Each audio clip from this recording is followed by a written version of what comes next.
Hello everyone! Happy Halloween! I hope you're excited for some spooky classical music. This time of year I always enjoy delving into some of my favorite ghostly classics, even though I am a romance writer who really hates horror films and can't really watch them at all. But at least some spooky music I might be able to handle. Let's start with a quote by the French symbolist poet Henri Cazalis, who lived from 1840 to 1909. Death at midnight plays a dance tune, zig, zig, zig, on his violin, from the poem Danse Macabre. Sound familiar? Because the composer of the same era, Camille Saint-Saëns, used it in his famous work, Danse Macabre. All right, which was written in 1874. Now, Danse Macabre is the quintessential Halloween work, as it celebrates the dance of death, which we all must undergo eventually.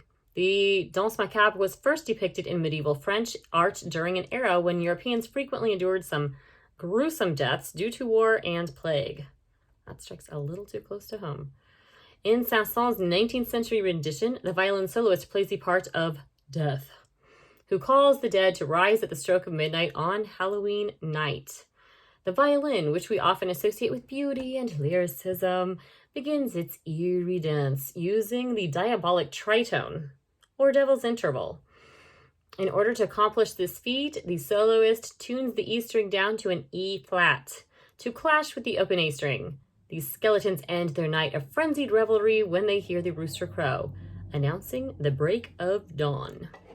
All right, so let's hear what our E string usually sounds like, for those of you who don't know.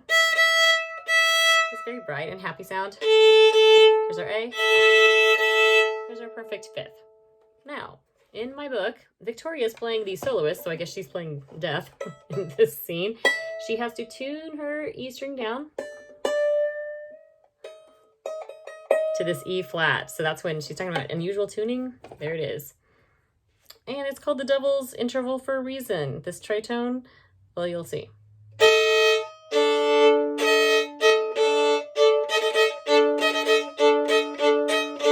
Wow, that is music to my ears, right?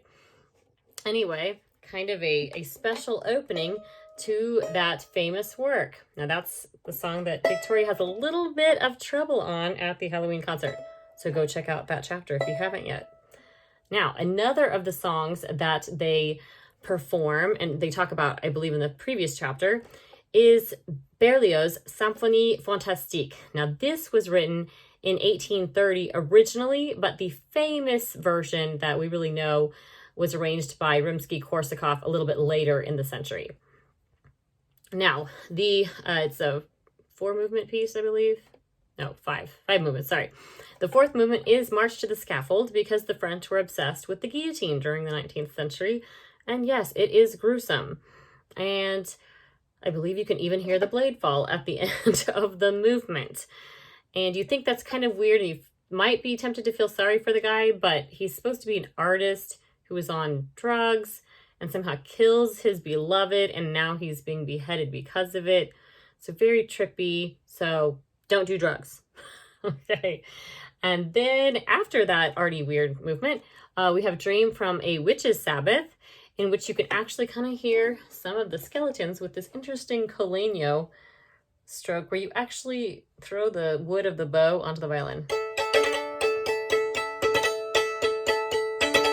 And it sounds like these kind of ghoulish creatures dancing around.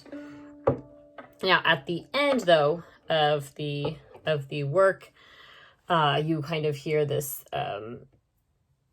frenzy at the kind of the finale. Now, another famous work that I did not talk about in the book, but that can be frequently performed for Halloween concerts, is Night on Bald Mountain by Mussorgsky, a Russian composer also during the 19th century, because they kind of had this obsession with the medieval times. The medievalists had obsession with, I guess, death, probably because of the plague.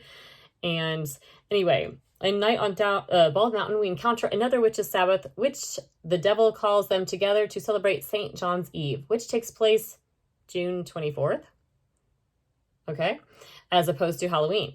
As in Danse Macabre, the revelers dance the night away, but upon the return of the dawn, they retreat from the light. So, Remember that good triumphs over evil. Now, actually, sorry, this is the one where the original was 1867. I apologize. And then it was actually rearranged by Rimsky-Korsakov in 1886. Now, this was made famous by Disney's 1940 film Fantasia, which I was pretty scared of because, yes, I'm very much a romance writer, and not a big fan of anything that's very horror-like. Unless it's just auditory, then sometimes I can handle it.